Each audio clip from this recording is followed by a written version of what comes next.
राधे राधे बच्चों, कैसे हैं आप सब। तो आज का जो हमारा टॉपिक है वो है रिवॉल्यूशनरी फेज 1912 टू 1914। देखो, अभी तक हमने पढ़ा क्या, हमने देखा कि यूरोपियंस इंडिया आए, उन्होंने अपनी पहली फैक्ट्री किस क्रम में इस्टेब्लिश की। उसके बाद हमने पढ़ा battle of Plassey, battle of Buxar के बारे में। फिर हमने पढ़ा 1857 का रिवोल्ट। 1857 के रिवोल्ट के बाद हमने देखा 1885 का INC formations, different INC sessions जो हमारे लिए एग्जाम के लिए इम्पोर्टेंट थे। उसके बाद जो हमने देखा वो था बंगाल का पार्टीशन। ठीक है, अब बंगाल के पार्टीशन में हमने ये पढ़ा कि एंटी पार्टीशन एक मूवमेंट चलाया गया जो स्वदेशी एंड बॉयकॉट का था। अब देखो, जो स्वदेशी एंड बॉयकॉट चलाया गया ना, वो बहुत लंबे समय तक नहीं चला। एक टाइम ऐसा आया जब वो एंड हो गया, या गवर्नमेंट ने क्या किया, उस मूवमेंट को सप्रेस कर दिया। ठीक है, दबा दिया उस मूवमेंट को ताकि वो आगे बहुत ज़्यादा ना बढ़ पाए। और एक चीज़ हमने देखी कि सूरत स्प्लिट भी उसी टाइम पे हुआ था जब बंगाल का डिवीज़न हुआ 1905 के आसपास। फिर 1907 में ही सूरत स्प्लिट भी हो गया। सूरत स्प्लिट में ये हुआ था कि जो मॉडरेट्स और एक्सट्रीमिस्ट थे वो अलग अलग हो गए। अब देखो, जब एक्सट्रीमिस्ट अलग हुए ना, तो क्योंकि एक्सट्रीमिस्ट आईएनसी से अलग हो चुके थे तो वो वीक पड़ गए थे। ठीक है, अब गवर्नमेंट ने क्या किया, एक्सट्रीमिस्ट को सप्रेस कर दिया, एक्सट्रीमिस्ट को दबा दिया। ठीक है, और हमने ये भी देखा कि जो एक्सट्रीमिस्ट के मेंबर थे जैसे लाल बाल पाल, इन लोगों का हुआ क्या, तिलक जी को जेल हो गई थी, लाला लाजपत राय अब्रॉड चले गए थे, अरविंद घोष स्पिरिचुअलिज्म उन्होंने ले लिया था, है ना, और जितने भी लोग थे वो एक्टिव पॉलिटिक्स से वो कहीं ना कहीं रिटायरमेंट ले चुके थे। तो ये सारी चीज़ें हुई। अब उस टाइम पे ये जो सब चल रहा था ना, स्वदेशी एंड बॉयकॉट, उसके बाद अचानक से इसका एंड हो जाना, तो जो इतने बड़े लेवल पे मूवमेंट था उसका अचानक से जब वो एंड हुआ, तो जो यंग नेशनलिस्ट थे या फिर हम बोल सकते हैं युवा थे उस टाइम के, उनका खून तो गर्म था। अब बहुत सारे लोग ऐसे थे जो बहुत बढ़ चढ़ के हिस्सा ले रहे थे, बट अचानक से जब कोई मूवमेंट बंद होता है तो क्या उनका जो आंदोलन है वो अचानक से बंद किया जा सकता है, या उनकी एनर्जी जो है, क्योंकि उनमें बहुत ज़्यादा एनर्जी होती है, उस एनर्जी को चैनलाइज करने के लिए कोई ऑर्गेनाइजेशन चाहिए होता है ना, कोई लीडर चाहिए होता है ना, कि जो युवा इतना ज़्यादा भड़का हुआ है उसे हम एक अच्छी डायरेक्शन दे पाएँ। बट नहीं, उस टाइम पे कोई नहीं था, क्योंकि मैक्सिमम लोग या तो जेल जा चुके थे या फिर पॉलिटिक्स से रिटायरमेंट ले चुके थे। ठीक है, और जो मूवमेंट चल रहा था वो एंड हो चुका था। तो जो यूथ था उस टाइम का, या जो यंगर नेशनलिस्ट थे, उनका क्या हुआ, उनके अंदर जो एनर्जी थी उसको चैनलाइज करने के लिए कोई भी ऑर्गेनाइजेशन नहीं था, जिसकी वजह से इन्होंने क्या सोचा कि देखो, जितना भी हमने प्रेयर की अंग्रेज़ों से, कोई फ़ायदा नहीं मिला। जो आईएनसी था उसको भी दबा दिया गया, एक्सट्रीमिस्ट को भी दबा दिया गया। तो इनको ये लगा कि अगर हमें देश को आज़ाद करना है, या ब्रिटिशर्स से अगर हमें आज़ादी चाहिए, तो हमें क्या करना होगा, हमें ब्रिटिशर्स को नुकसान पहुंचाना होगा फिज़िकली। ठीक है, हमें उन्हें फिज़िकली हर्ट करना होगा। तो इन लोगों ने इसका किसका सहारा लिया, इन लोगों ने सहारा लिया इंडिविजुअल हीरोइज्म का। ठीक है, अब इंडिविजुअल हीरोइज्म में इन्होंने किया क्या, असैसिनेशंस, डकैतीज। ठीक है, अब देखो असैसिनेशन में जैसे ये क्या करते थे कि बॉम्ब अटैक कर देते थे। अब एक वायसरॉय थे, वायसरॉय हार्डिंग्स, ऐसे वायसरॉयस उन्हें नहीं पसंद आते थे या कुछ गलत उनकी हिस्ट्री रही है, तो वो क्या करते थे, चलो इनको मार दो, तो बॉम्ब अटैक कर दिया। ठीक है, वायसरॉय हार्डिंग्स पे। और एक तांगा होता था ना, तांगे से जाते थे लोग, ब्रिटिशर्स लोग, तो एक तांगा था, तो उनको लगा, जो यंग नेशनलिस्ट था उनको लगा कि इसमें ना कोई ब्रिटिश ऑफिशियल जा रहा है, तो उन लोगों ने उस पर बॉम्ब छोड़ दिया। बट उसमें 2 लेडीज़ थी, इंग्लिश लेडीज़ थी, तो उनकी डेथ हो गई। ठीक है, तो डिफरेंट तरीके ये लोग अपना रहे थे। इनका मतलब था कि नहीं, हम धमाका करेंगे, हम फिजिकली हार्म करेंगे ब्रिटिशर्स को, जिससे हमें आज़ादी मिल पाएगी। ठीक है, तो ये इनका एक तरीका था। ओके, हाँ, तो बच्चों अभी तक हमने क्या देखा कि रिवॉल्यूशनरी एक्टिविटीज़ जो हैं वो पूरे इंडिया में चल रही थी छोटे छोटे लेवल पे। अब उसके बाद जो एक बड़ा इवेंट होता है वो होता है वर्ल्ड वॉर फर्स्ट का। ठीक है, वर्ल्ड वॉर फर्स्ट कब से कब तक चला? 1914 से 1918 तक चला। अब ये किसके किसके बीच में हो रहा था? एक तो था अलाइड पावर्स थी यहाँ पे एक साइड, और दूसरी साइड थी यहाँ पे सेंट्रल पावर्स। ओके, अब ये जो अलाइड पावर्स थी इसमें ब्रिटेन भी था, या बोल सकते हैं ब्रिटिशर्स भी इन्वॉल्व थे। अब देखो वर्ल्ड वॉर वन में कहीं इंडिया नहीं है। अलाइड पावर्स में फ्रांस है, रसिया है, UK, Italy, Japan. Central powers में Germany, Austria, Hungary, Ottoman empire and Bulgaria जैसी कंट्रीज थी। बट कहीं पे इंडिया पार्टिसिपेट नहीं कर रहा है, बट इनडायरेक्टली इंडिया पार्टिसिपेट कर रहा है वर्ल्ड वॉर वन में। क्यों? क्योंकि यूके पार्टिसिपेट कर रहा है, ब्रिटेन पार्टिसिपेट कर रहा है, ब्रिटिशर्स पार्टिसिपेट कर रहे हैं। तो सिंपल सी बात है, जब वर्ल्ड वॉर फर्स्ट में ब्रिटिशर्स पार्टिसिपेट कर रहे थे या ब्रिटेन पार्टिसिपेट कर रहा था, तो क्योंकि इंडिया उस टाइम पे क्या था, एक कॉलोनी थी ब्रिटिशर्स की, तो इंडिया को भी पार्टिसिपेट करना पड़ेगा इनडायरेक्टली। अब जब इंडिया पार्टिसिपेट कर रहा है वर्ल्ड वॉर फर्स्ट में, तो यहाँ पे जो नेशनलिस्ट थे उनका क्या रिस्पॉन्स रहा? वो सपोर्ट किए वर्ल्ड वॉर फर्स्ट में या नहीं करेंगे? क्या उनके पास क्या चारा रह गया? तो जो मॉडरेट्स हैं उन्होंने क्या बोला, हम सपोर्ट करते हैं वर्ल्ड वॉर वन को। ठीक है, क्यों सपोर्ट कर रहे थे? क्योंकि इनको लगता था कि ये हमारी ड्यूटी है, वर्ल्ड वॉर फर्स्ट में ब्रिटिशर्स को सपोर्ट करना हमारी एक ड्यूटी है। एक्सट्रीमिस्ट की अगर हम बात करें, अब उसमें तिलक भी थे, तिलक जिनको जेल हुई थी 6 साल की बंगाल डिवीज़न के टाइम पे, ये 1914 में जेल से छूट चुके थे।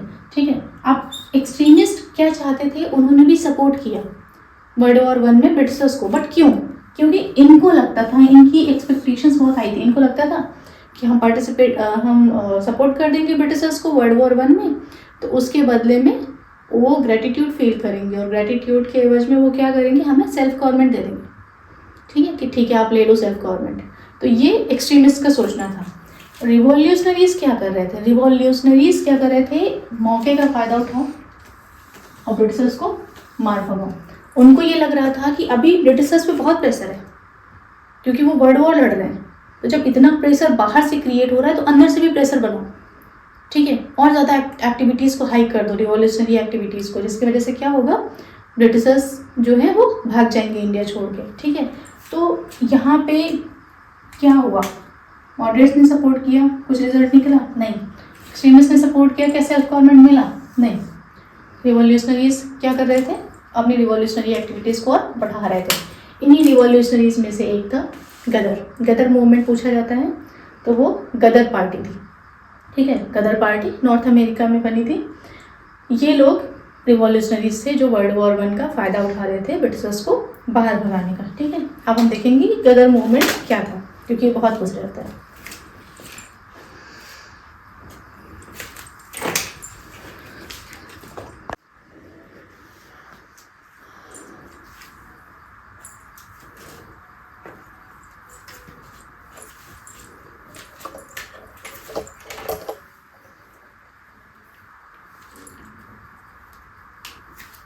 ओके बच्चों, तो अब बात करते हैं गदर मूवमेंट की। ये बहुत ज़्यादा इंपॉर्टेंट है एग्ज़ाम के लिए। देखो, गदर मूवमेंट था क्या? ये एक रिवॉल्यूशनरी एक्टिविटी थी जो नॉर्थ अमेरिका में हो रही थी। मैंने बताया था शायद आपको कि जो रिवॉल्यूशनरी एक्टिविटीज़ थी वो केवल इंडिया में नहीं थी, अब्रॉड में भी थी। तो उसी में से एक था गदर मूवमेंट। ओके, अब क्वेश्चन यहाँ से ये बनता है कि हेडक्वार्टर कहाँ था इसका? तो हेडक्वार्टर था इसका सैन फ्रांसिस्को। ठीक है, आप याद रखिएगा इसको, नॉर्थ अमेरिका। ओके, ये एक न्यूज़पेपर पब्लिश करता था गदर मूवमेंट के टाइम पे। एक्चुअली ये गदर पार्टी थी, ठीक है, जिसके अंडर गदर मूवमेंट स्टार्ट हुआ। एक न्यूज़पेपर पब्लिश किया जाता था, इसके अंदर जो था द गदर, वीकली था, ये वीकली आता था न्यूज़पेपर, ये याद रखिएगा, इम्पोर्टेंट है। अच्छा, ये लोग चाहते क्या थे, इनको करना क्या था, इन गदराइट्स को करना क्या था? इनको करना था रिवोल्ट इंडिया में, इंडिया की आज़ादी के लिए। ठीक है, चलो रिवोल्ट करना था, लेकिन क्यों, कि कौन सी ऐसी घटना थी जिससे ये इन्फ्लुएंस हो गए और इनको इंडिया में रिवोल्ट करने का मन कर गया? देखो, 2 घटनाएं थी, 2 इवेंट्स थे। पहला था कोमागाटा मारू इंसिडेंट, और दूसरा था वर्ल्ड वॉर फर्स्ट। ओके, अब ये कोमागाटा मारू क्या है ये भी पूछा जाता है। देखो जो कोमागाटा मारू है ना, ये नाम है एक शिप का। ये एक शिप थी, 370 पैसेंजर्स थे इसमें। 370 पैसेंजर्स को लेके जा रही थी। कहाँ से कहाँ जा रही थी? ये इमिग्रेंट्स थे जो सिंगापुर से बैंकॉक जा रहे थे। बैंकॉक कहाँ पड़ता है आपका? कनाडा में। ओके, बट कनाडा में भी उस टाइम पे ब्रिटिशर्स का इन्फ्लुएंस था। तो ब्रिटिशर्स ने क्या किया, इन लोगों को उतरने ही नहीं दिया। जो शिप में लोग बैठे हुए थे 2 महीने तक इनको उतरने ही नहीं दिया। और 2 महीने के बाद इन लोगों ने क्या किया, इन पैसेंजर्स को रिटर्न कर दिया। अब जस्ट थिंक कि 2 महीने तक ये पैसेंजर्स उतरे ही नहीं, तो इनका खाना पीना कैसे किस तरह झेले होंगे ये। अब ये वहाँ से वापस कर दिए गए, ठीक है, रिटर्न कर दिया गया इनको। ये वापस कैलकाटा पहुँचे।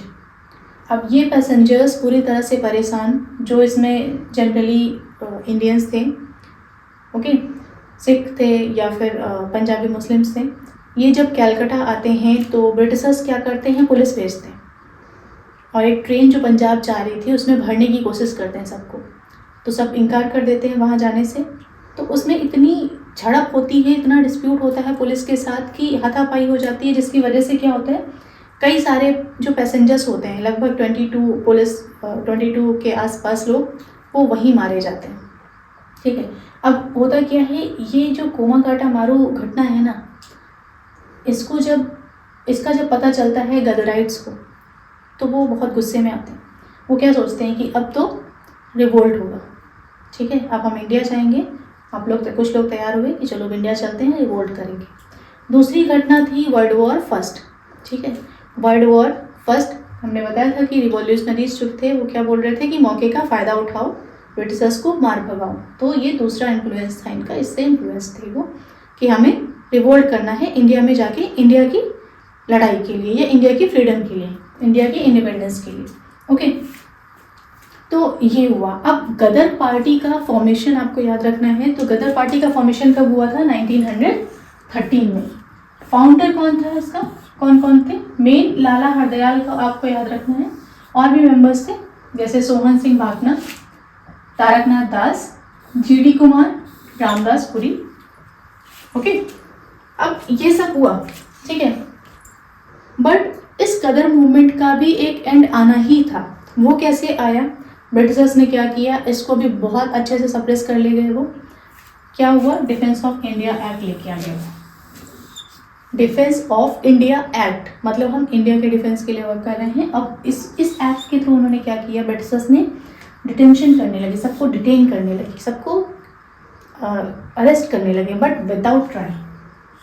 ट्रायल नहीं होगा, कोर्ट नहीं जा सकते आप, डायरेक्ट अरेस्ट कर लेंगे, उनकी मर्जी, डायरेक्ट अरेस्ट करने लगे। जिसकी वजह से क्या हुआ, जो गदर मूवमेंट था उसका एंड हो गया,